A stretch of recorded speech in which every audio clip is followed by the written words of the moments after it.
Welcome to Channel 18 News. I'm Jim Rogers. The old Tyler estate will move from agricultural tax revenue, which it has been for over 100 years, to heavy commercial revenue when Love's Travel Stops and Country Stores establishes a new location on State Highway 19, South Hillcrest Drive, across the street from the Pilot Travel Center. Love's Travel Stops and Country Stores, founded in 1964, is headquartered in Oklahoma City and has more than 410 locations in 40 states. They currently have a location in Mount Vernon, Paris, and Rockwall in our area. Work is expected to begin on the new location in 60 days. When Kyle Dane Belts, age 23 of Sulphur Springs, told the Hopkins County deputy that his vehicle broke down at the 7-Star parking lot, that he was walking southbound on Highway 19 to go to Birthright, the deputy told him he was walking in the wrong direction. The deputy knows Belts and asked if he had anything on his person that was illegal. Belts became nervous and began emptying his pockets without direction to do so. A small plastic straw-like tube containing a white crystal-like substance believed to be methamphetamine was observed falling from his pocket onto the ground. When asked what it was, he replied it was dope. He's in Hopkins County Jail, charged with a state jail felony. Hopkins County EMS Ambus and 6 paramedics that were deployed to South Texas to assist in medical care and transport during Hurricane Harvey have returned. Monday night, Brent Smith and Jeff Sanderson presented a report of their activities to the Hopkins County Hospital Board during their monthly meeting. The team served in Victoria, Rockport, and Beaumont. Deployed to the staging center in San Antonio, their work began in Victoria, Texas, where team members moved 8 patients from a long-term nursing facility. However, it was not long before they were in Rockport, where Harvey's damage was heavy. The team assisted in moving people from a Rockport school that served as a shelter but had numerous roof leaks after the storm passed. They moved to the shelter in Austin. Passenger buses and 2 ambulances transported the people while the Ambus and team remained in Rockport. Using food from the school and other food and cooking equipment that was donated, the team fed over 100 people. They also acquired shoes from the local county jail and socks from various sources to give to people who needed them. Everyone who had survived the hurricane's fury had a story to tell about their experiences, according to Sanderson. He told stories of some of those who just walked up to talk. Scenes from the storm damage and pictures of those who were helped were presented in a PowerPoint presentation. Among the pictures, the destruction of the Ingleside Airport and a picture of the team with Governor Greg Abbott, who stopped by to thank them for their service. In Beaumont, the team in the Ambus found a more difficult service. Getting into Beaumont was difficult due to the water level on roadways and the traffic problems created by accidents. Also, the Ambus can only travel in water that is 2 feet deep because the air intake is under the motor. The Ambus was stationed at Jack Brooks Field, where a tent hospital was being set up. While awaiting the full service of the makeshift hospital, the team set up with a military doctor and military nurses and teams from Nevada and Indiana. As they cared for patients, the military doctor confiscated a C-130 to fly 4 patients to San Antonio due to their conditions. The field hospital was established. The team turned their attention to evacuating patients from Beaumont Baptist Hospital. The hospital had no water thanks to the heavy rains and storms that had created the issue for the area. The patients were taken to Louisiana and hospitals in Texas. It took 2 days to evacuate the hospital.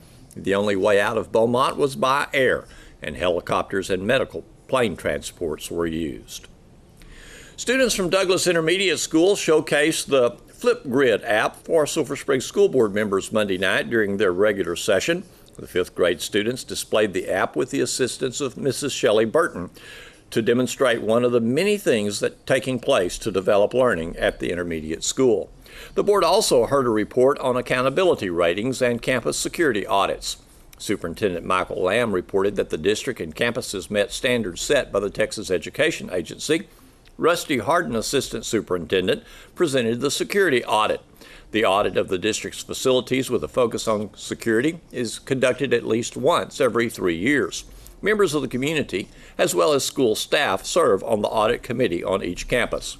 Each team conducted an entrance interview, intruder assessment, risk factor checklist, and a comprehensive electronic audit utilizing a toolkit they had been trained to use.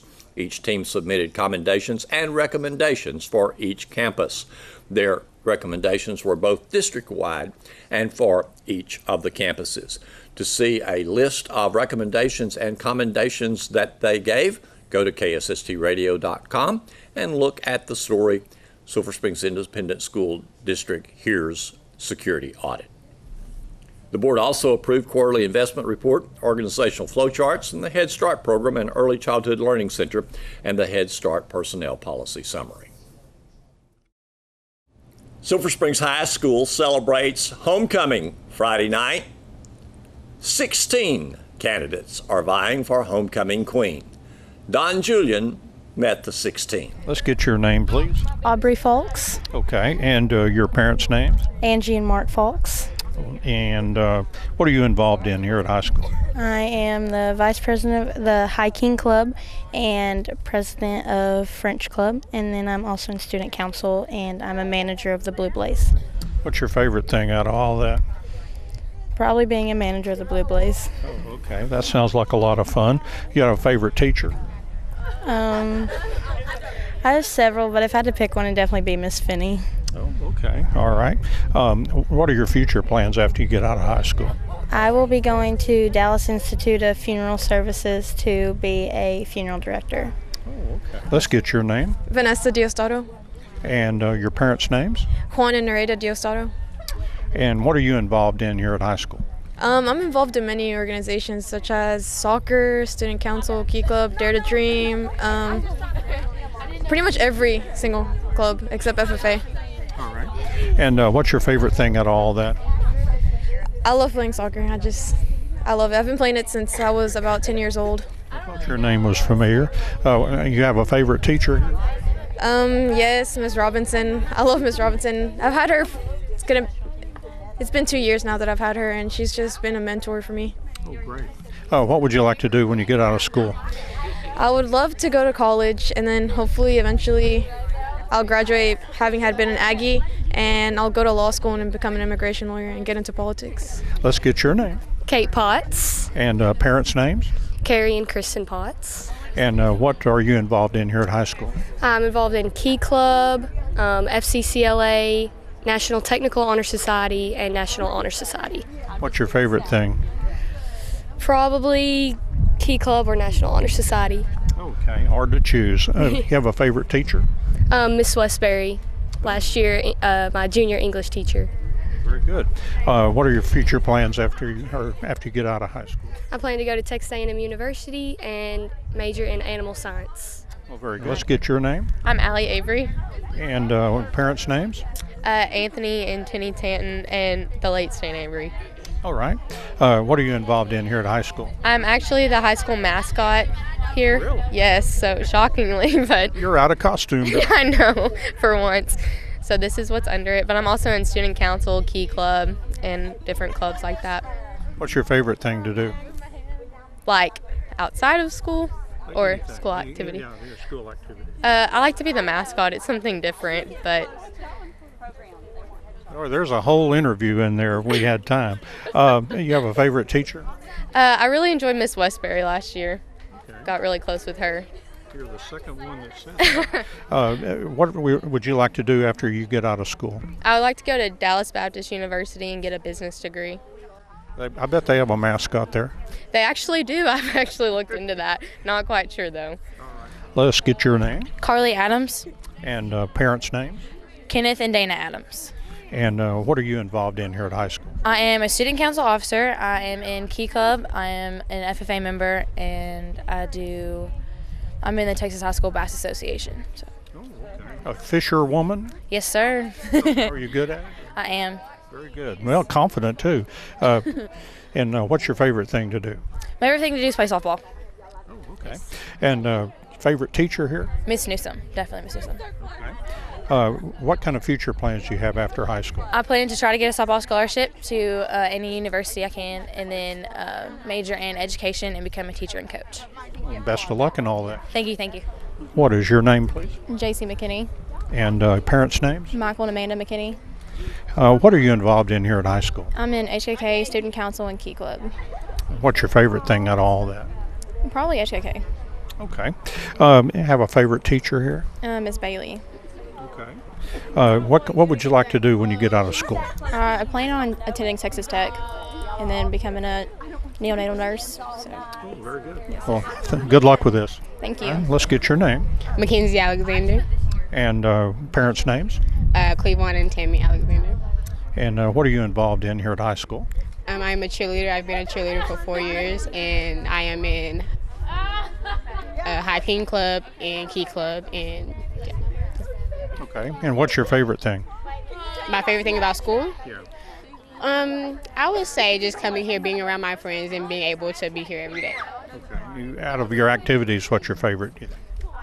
Cheer. Cheer. Yes. I thought you might say that. You have a favorite teacher here? Yes, I would say it's Miss Bailey. Oh, okay. She always gets some votes. What would you like to do when you get out of school? Well, I plan to attend Prairie View A&M University and study business management. Very good. Good luck with this. Thank you. What's your name? Mika Van Benten. Parents' names, please. Roloff and Annika Van Benten. And what are you involved in here at high school? I'm involved in Key Club. I've been in volleyball for 4 years, and then I'm in a Dutch community. What's your favorite thing out of that? Probably volleyball. Oh, okay. You do well with that, by the way. Do you have a favorite teacher here? Miss Bailey. Okay. We've heard her before today. What would you like to do when you get out of school? I'm planning on going to study at TJC for like 2 years and then transferring to UT and then owning a business. Let's get your name. Maggie McGlamry. And your parents' names. Eddie and Lorna McGlamry. And what are you involved in here at high school? I'm a varsity volleyball player. I'm in National Honor Society, National Technical Honor Society, the High King Club, the Hopkins County Leadership Class, and that's it. What's your favorite thing to do out of those? Probably volleyball. I love volleyball. You like being libero? I do. I love it. Okay. And you have a favorite teacher here? That's really hard, but I really enjoyed having Coach V as a teacher. Yeah, he was great. What would you like to do when you get out of school? I plan to go to Stephen F. Austin University in Nacogdoches, but my major is still yet undecided. So. Plenty of time to figure that out, right? Yeah, well, good luck with this. Thank you so much. And let's get your name. Alyssa Abram. And parents' names.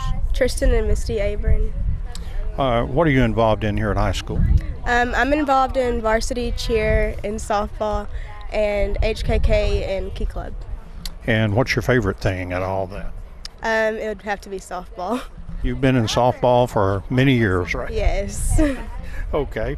You have a favorite teacher here at high school? I would have to say Coach V.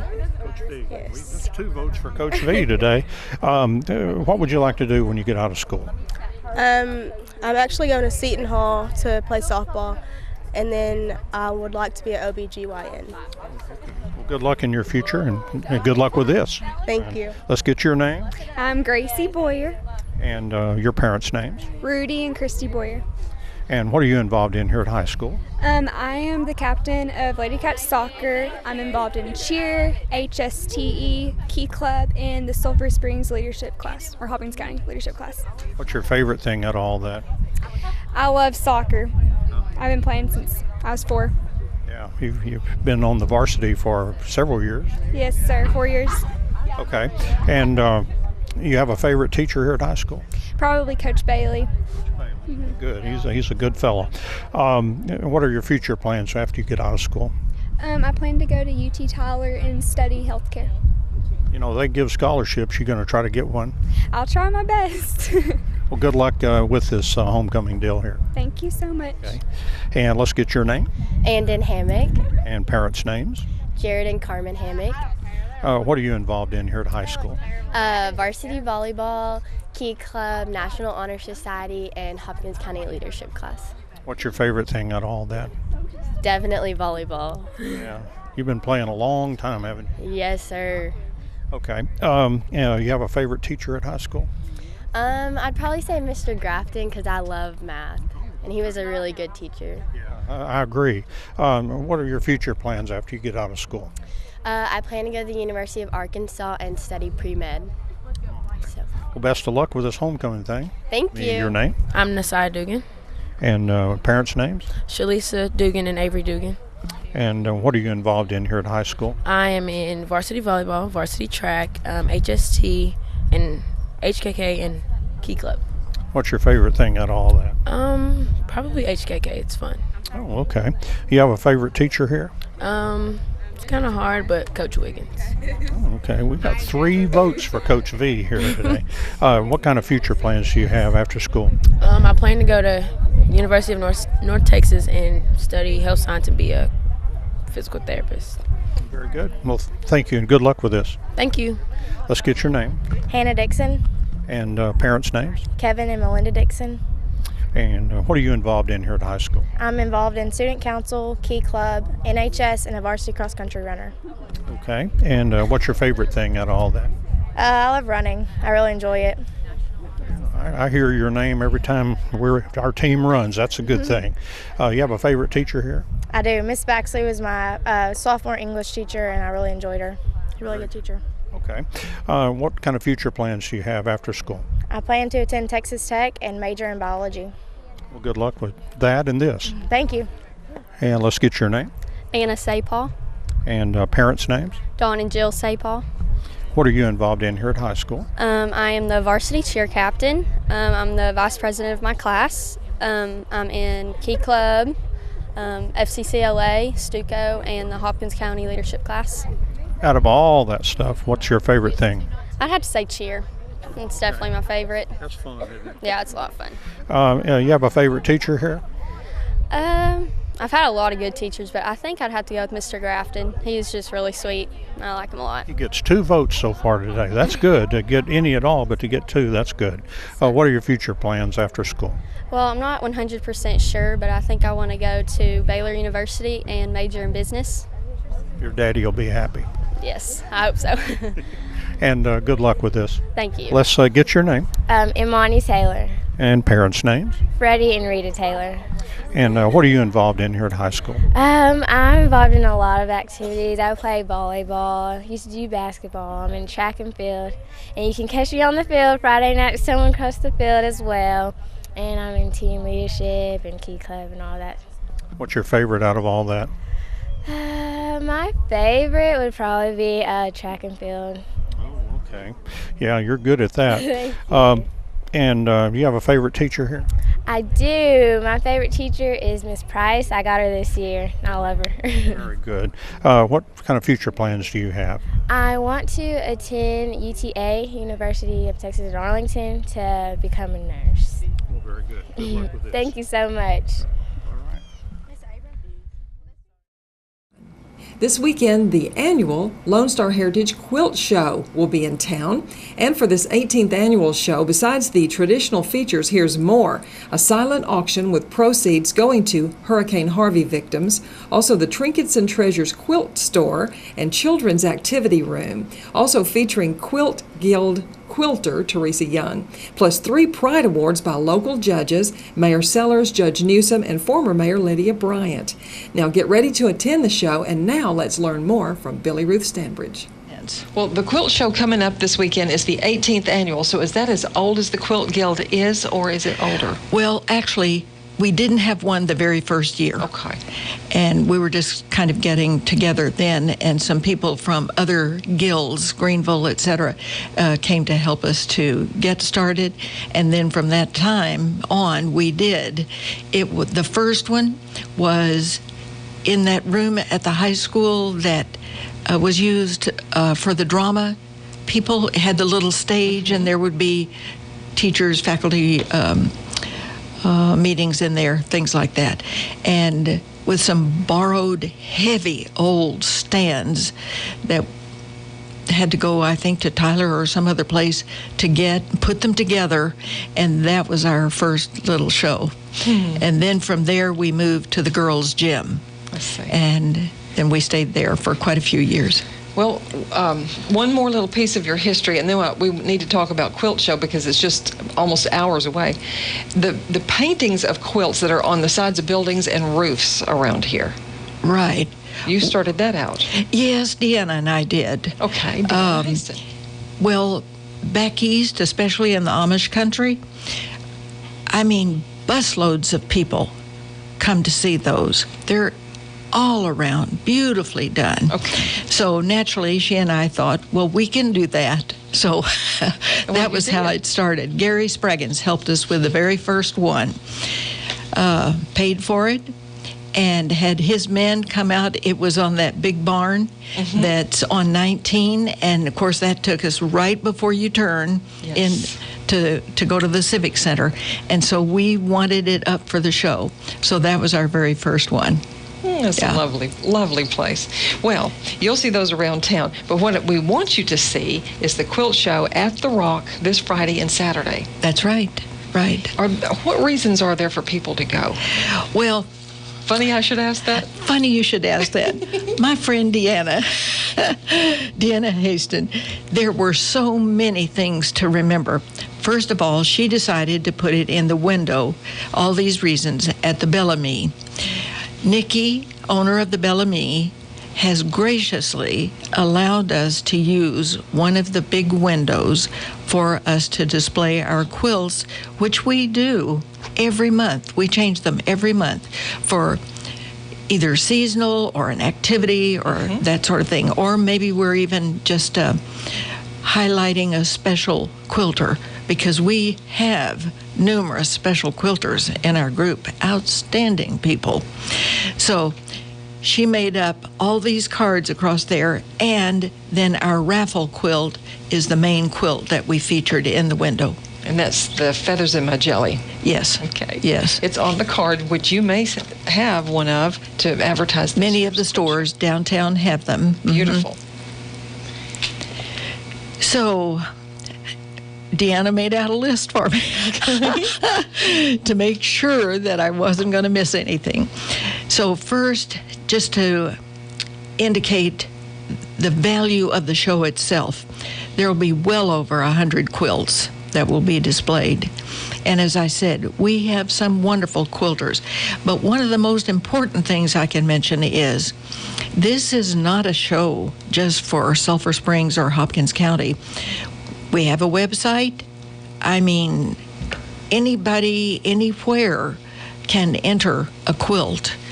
Now, they also are judged, because we have a certified judge who judges all of our quilts. Now, so many times when I talk to people about antique quilts, because we don't want to forget those, and the normal response is, well, I know they're stored away somewhere that my grandma left to me or whatever. Or they say, well, you know, they were so used and they're not in good condition, or maybe they're stained, or the binding is coming loose. But that is part of being an antique quilt. Most of the antique quilts we would get would really be called utility quilts, because most of the quilts they made, they were to be used. That was your daily thing, you know. Is that what you would call quilting for cover? Right, yeah. Now, some special ones were made. A very popular kind would be the kind where your neighborhood ladies get together and you embroidery your name, and these are passed down. And I'm lucky enough to have one of those that my grandmother and the community had made, and I was a baby, and now I didn't see it for years later, but it had Little Billy Ruth Moat. and my cousin's, hers was on there. She was a couple of years older, and it was Little Kathleen Morgan. So anyway, we have our quilts that have that on there.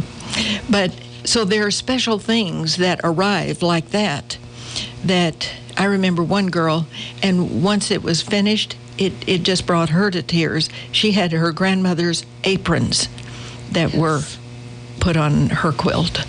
So some neat, real things happen like that. But generally speaking, people who have these never voluntarily enter them. We just have to find people who would be willing. But as far as the regular show, anybody we can reach is eligible to be able to enter our show. Although this year's entries are closed. Oh, yes, for now. I mean, I'm glad you brought that up, because a lot of people feel if they're not familiar with shows, they think, we had this experience, some people brought some quilts on the day of the show. But the entry time has to be quite a bit in advance. You're right. And it's very well organized. There's a lot of members in the Quilt Guild, and they take their duties very seriously. Oh, yes. This is a quality show that you will see in Sulphur Springs. It is indeed. Because, see, nobody around us has been fortunate enough to have consistently, without break, have a quilt show steadily for all these years. The closest one to us on a yearly basis would be Tyler, Jefferson. Greenville hasn't been able to. In fact, we're lending our equipment to them. When the Rock opened and you moved there, it has really been a boost to the Quilt Guild. Not only a boost, in terms of giving the show, one of the things that we have been able to do, and it's especially true for this year, and that is we're within walking distance of downtown. And as everybody who's been around here knows, that our downtown has changed dramatically. So this year, the Downtown Business Alliance, which I'm a part of too, this has been one of our wonderful things to be able to connect our activity to a DBA activity. We've had the car show in the past and connected with that, but that date got changed. And so to line up with our quilt show dates, then we now are having the vintage Brick Street Vintage Market, and that will take place on the 16th. Okay, Ours, Saturday of course, only. is on the 15th and 16th. But we will be handing out material. I made up a list of every specialty shop and their location and every restaurant downtown, and I put at the top, within walking distance. So, and the trolley will even stop by on their regular run for Saturday. Okay. Well, I think it's going to be just a double whammy. I think so, and that's what we're looking forward to. Plus the weather. Yeah. Oh, the weather is absolutely gorgeous. And Judy Heilman, president of our DBA, is hopeful with this bang-up start that too will be an annual event. Okay. Wonderful. And she'll be here tomorrow to tell us more about Vintage Market. Yes. Well, so $5 to get in the quilt show. Right. And children under 12 free. Yeah. So, since you bring up children, Melissa Bonser is in charge of working with the children. And I have to tell you, mothers, this is the best adult activity that you can come to where you can bring your children, boys or girls, because she just makes up wonderful activities for them.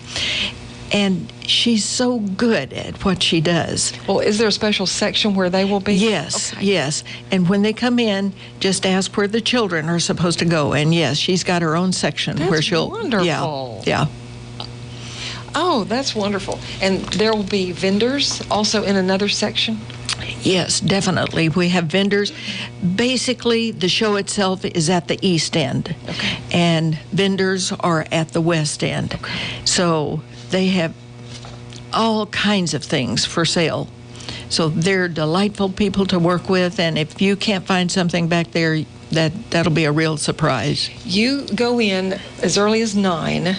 Pay your $5. You could stay till 5 on Friday. Oh, yes, You could stay absolutely. till 3 on Saturday. Or go and leave and come back. Okay. Because now we have had food available there before, and because we're we're so interested in having our ladies, because a lot will be out of town, and surprisingly enough, we have local people who haven't really been downtown that much and seen all the new stores that we have, the new restaurants that we have.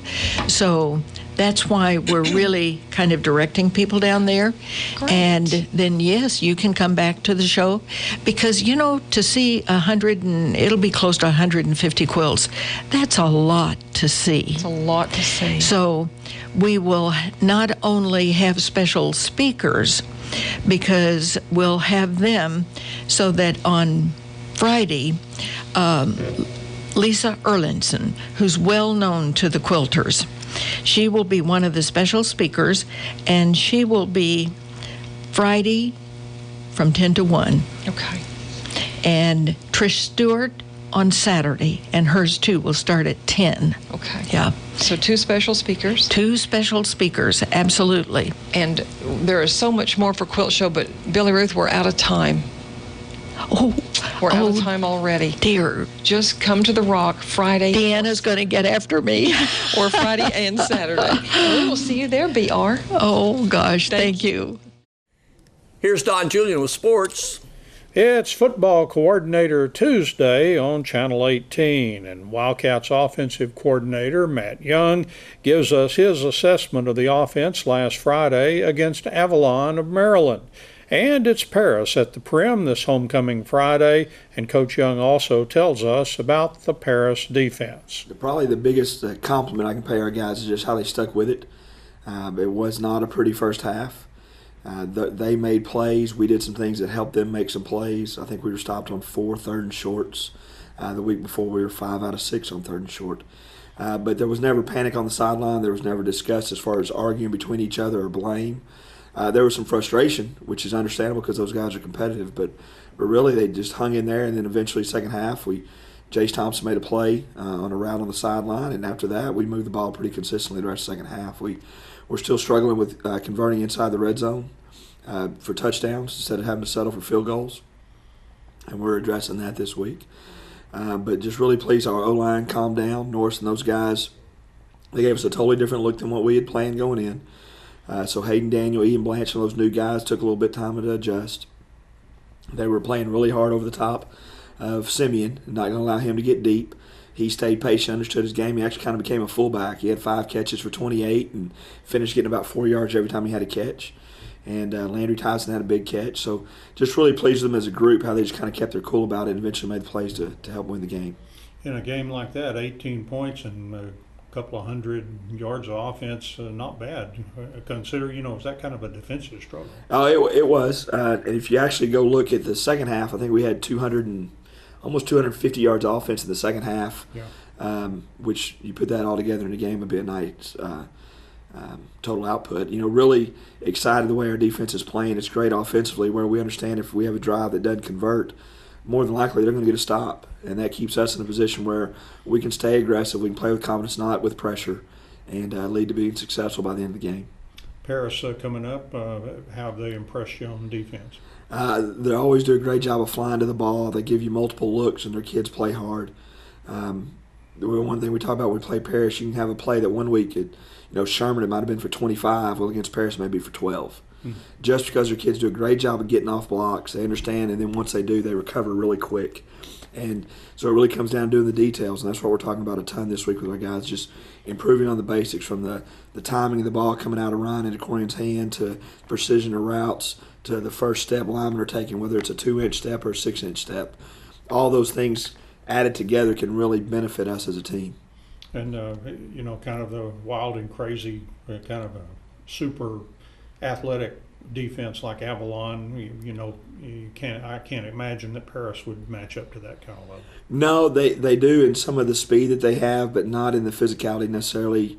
Not that they're not physical. They'll hit you. Just not quite as aggressive at the point of attack as an Avalon necessarily is. Now, when they get rocking and rolling, there's some definite similarities.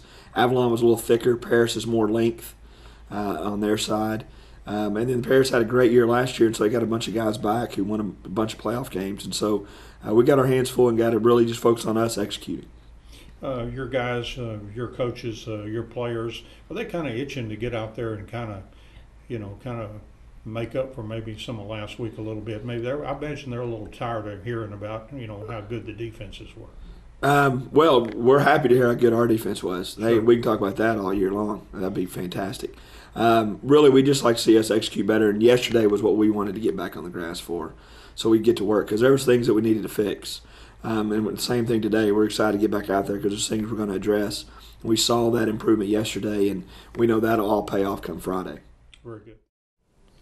Wildcats defensive coordinator Tristan Abram liked what he saw from the defense last Friday against Avalon of Maryland.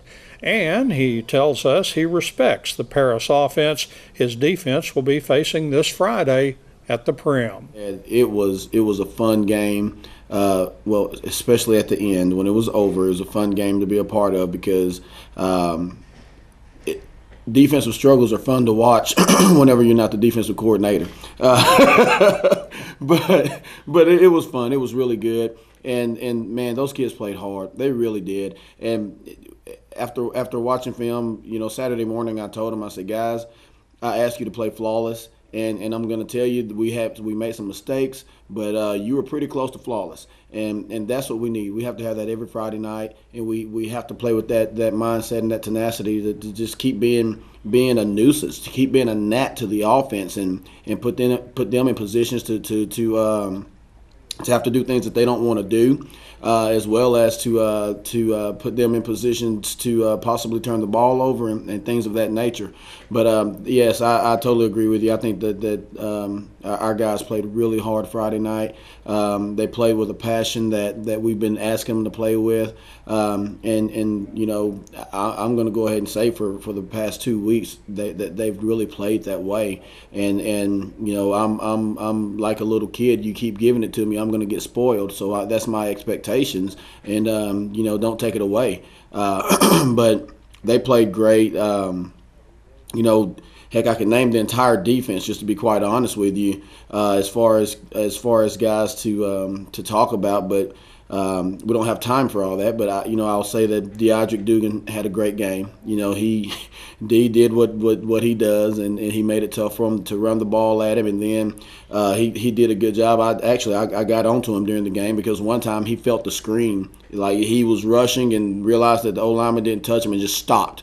And I just stood there and looked at the quarterback. I said, "Hey, D, you have permission to find the running back and try to pick it off, okay?" But he had a great game. It seemed like he was always in the backfield or somewhere around the football the entire game. Jackson Renault, once again, leading tackler, had another great game. KJ Abram seemed to be all over the field as well. He did a really good job.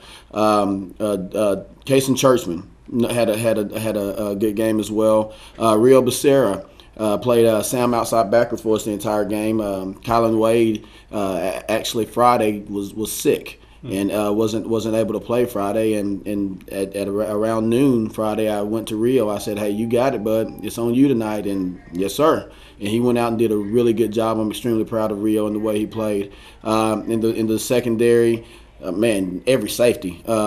Sebastian Adams, Austin Dodd, DJ Abram, just those guys, Jace Thompson, those guys did a great job. They did a great job of containing the pass because come late in the second half, that's all they did was threw the ball. And that's really because the front 5 and 7 at that did a great job of not letting them run the ball.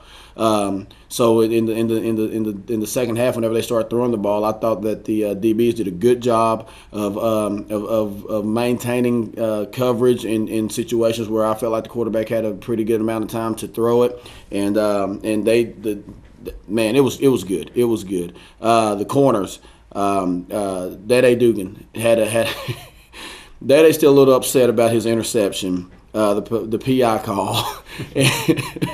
And really what happened there was Kason Churchman did what he's been coached to do, which is try to reroute a receiver.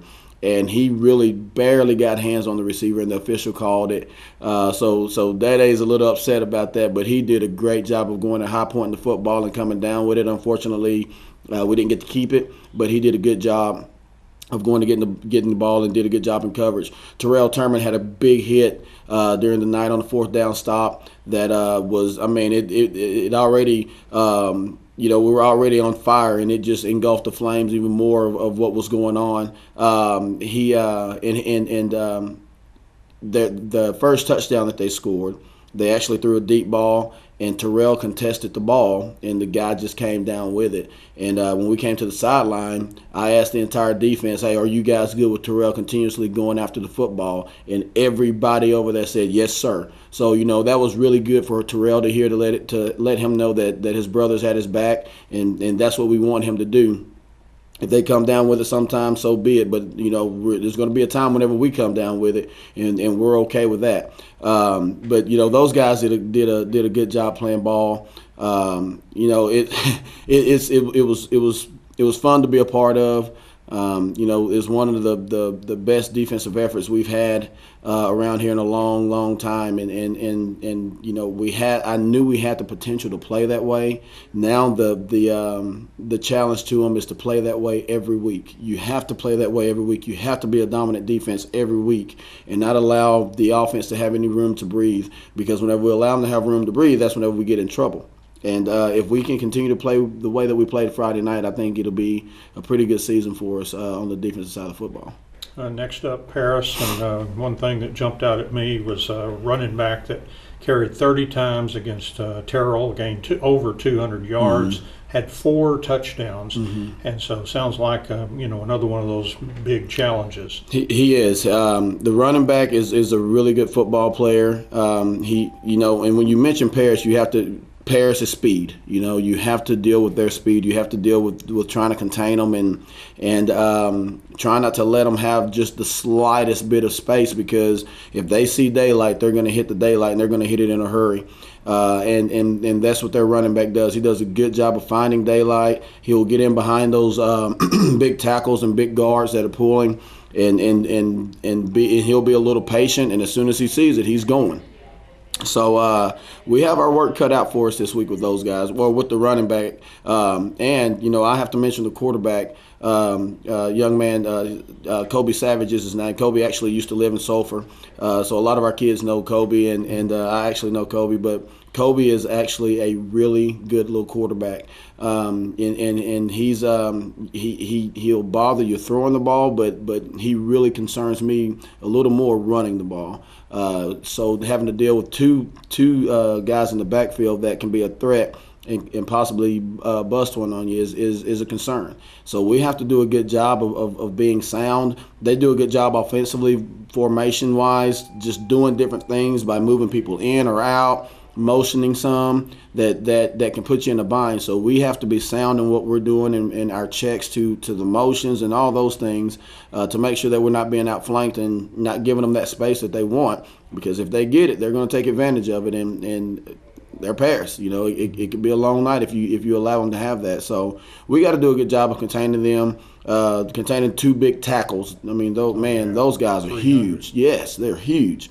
So we have to do a good job of dealing with those guys as well. We have our work cut out for us, but my expectations are, like I said, is to go out and play another great defensive game. The challenge, once again, is to attempt to be flawless. We do have to tackle better. I felt like we didn't tackle very well this past Friday night, so we have to do a better job with that this week, because, again, we don't tackle well, they get loose, and we don't need Paris getting loose. So we have our work cut out for us, but I'm really excited about the challenge, and what they're going to bring, and let's see if we can try to have another pretty decent night and come out with another win. Thanks for watching Channel 18 News. Have a great evening.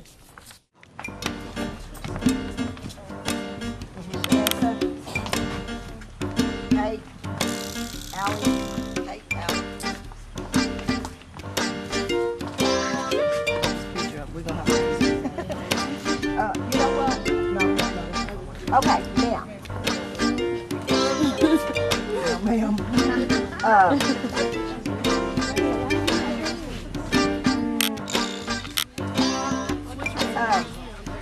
Carly. Yes. I'm just trying. JC. Oh no. I'm not gonna do that. It's not gonna be a presentation. Hold on. Once you scoot here. Me? Yeah. Everyone sit down. Okay. Carly, here. JC, there. Like right here. So I'm gonna kind of like we'll try to act like there's a character on my hand. There we go.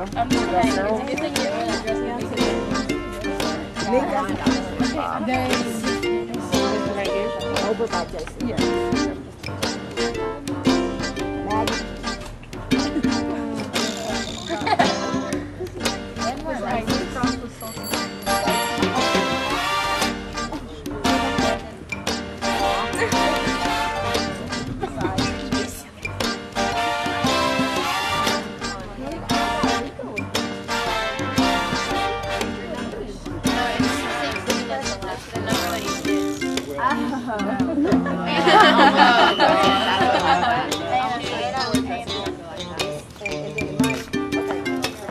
Mine to go right beside Anna. Maybe you skip down some more. Yeah, I think we'll do the Jason. Oh my God, I was fair.